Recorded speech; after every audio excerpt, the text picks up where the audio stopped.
Hi, everyone, and thanks so much for joining us for this session on Student Finances 101.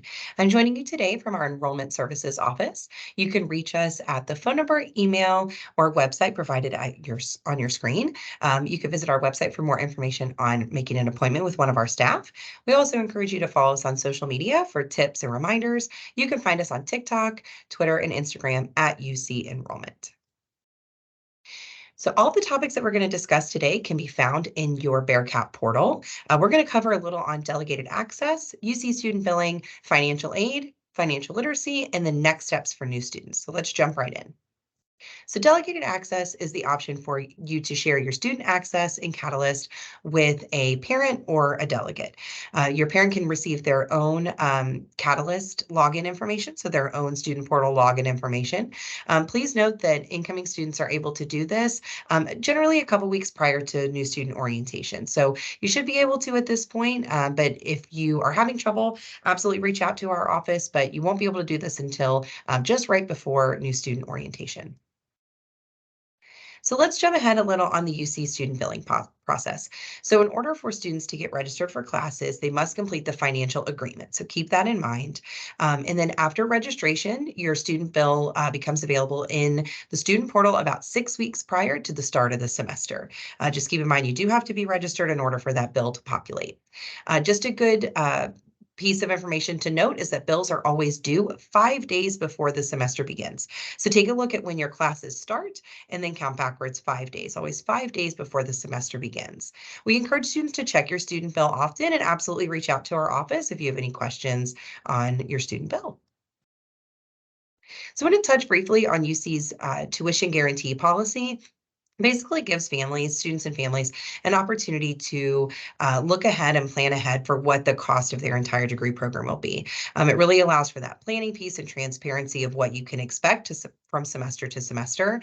The fees that are locked in on the tuition guarantee are the ones listed here on your screen. So just keep in mind there are some that are not included, things like housing, but that generally the tuition costs are locked in with the fees included on your screen here.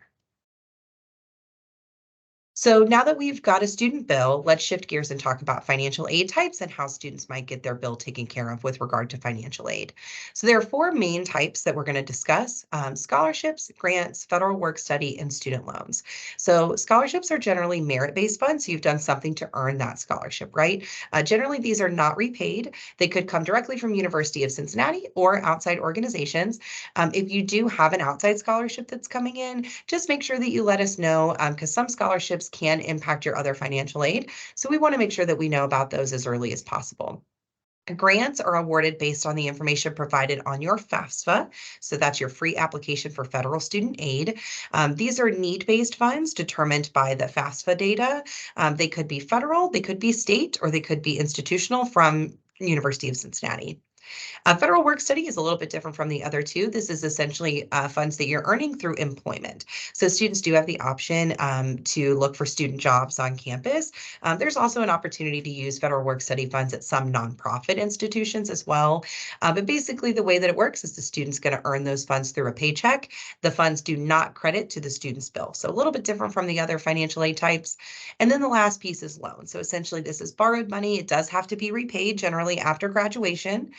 There are a couple different types that you might see. There are two different student loan types that come directly from the Department of Education.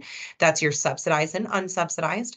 We always want to take the subsidized loan money first. And then there are also private student loans that you could look into. And then there are some parent loans as well, where the parent serves as the borrower rather than the student. These are called Parent Plus loans, when you could also pursue a private parent loan. And if you've got questions on any of the financial aid types, absolutely connect with our office so we can talk through what options might be best for you and for your family. So let's talk specifics on your financial aid. So at this point, you should have a financial aid award if you completed your FAFSA application at studentaid.gov. So if you haven't done that, you'll want to make sure you do that as soon as possible.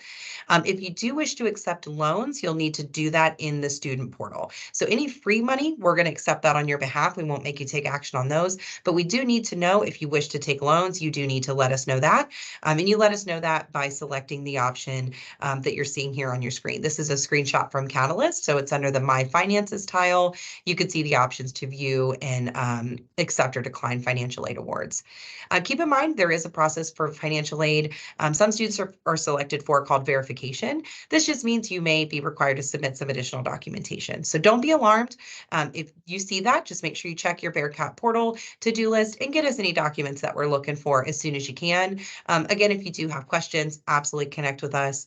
And also to note, once you get that schedule finalized, dropping courses can impact your financial aid. So we always advise students to check with us before you make major changes to your schedule so that we can let you know what will happen with your financial aid if you do. Financial aid permissions, we want to make sure that we know if a student does want to use financial aid funds to pay for things that are not on your bill, but you might need, things like student health insurance, books, anything that's on that student bill that is not tuition and fees, you do have to grant us permission to do that. You do that in Catalyst under the My Finances tile as well. So financial aid refund. So now that we've got a bill, we've got more than enough to cover our charges. How do we use a financial aid to essentially pay for those things not on the student bill? Things like books, gas for your car to get back and forth to campus, things like that. So refunds from financial aid are coming from any excess, that's anything that's more than enough to cover the charges, and that we would refund back to you, again, to use for those things that are not on the student bill. This begins processing 10 days before the start of the semester, as long as everything for financial aid is complete for you. That's why it's incredibly important to get all the financial aid items done in advance, so all of this can happen seamlessly when we get to the start of the semester.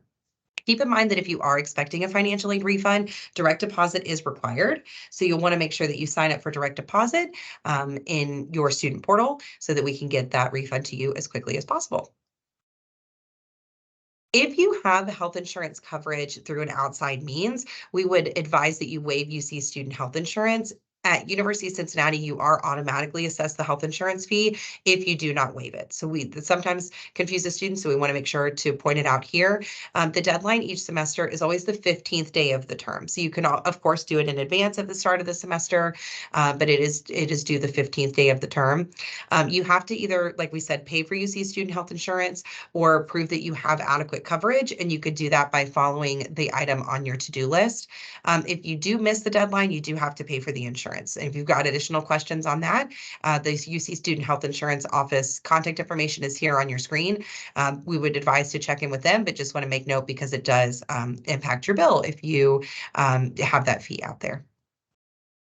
So what do we do next? If you are coming up short or still a little bit confused on what to do, absolutely connect with our office to talk about how you might cover any remaining costs. So do you have a plan for how everything will get covered? Books, living expenses, computer, everything that you might need for school. Maybe you're paying a portion out of pocket. We do offer a semester payment plan at University of Cincinnati. Maybe you'll consider a Parent Plus loan for the difference or a private loan. We just encourage everybody to make sure that you have a plan for how you'll get all your costs covered and reach out to us if you're not sure. So at UC, we do offer multiple options for paying your student bill. We have online payments with a credit card or e-check. There is a service fee on credit card payments. You can mail a payment in. The address is in Cleveland. That's why it's highlighted in red, so make a note of that. We encourage you to include your student ID number or your M number on any paper payments. If you wish to pay with your 529 or college savings, check with your institution that has your 529 on how they want to get the payments to us. And again, we do have a 3-month semester tuition payment plan. It's $35 per semester to enroll. Only students can enroll, but once you do, if that's something you wish to use, your parents can go in and make payments once the student enrolls. We always encourage you to be mindful, not just of how to complete your financial aid, but some general financial literacy tips. To attend and graduate on time, we recommend at least 15 hours per semester to finish on time. Create a budget, make smart financial spending choices, manage credit cards and monitor your credit if that's a route that you're going to go down. Protect your identity when you're shopping online. Try not to save those passwords. Apply for outside scholarships and let us know when those come in. And what are we doing next? So from here for new students, if you haven't already, file that FAFSA at studentaid.gov, review your Bearcat portal to-do list and complete any items out there, make a plan for covering your costs, complete that financial agreement, enroll in direct deposit, waive that health insurance if it's applicable to you. If you have someone you want to give access to, make sure you do that, and make sure to check that UC student email often. Thank you so much for attending this session. Welcome to University of Cincinnati, and please do not hesitate to reach out if you need us for anything. Thanks so much.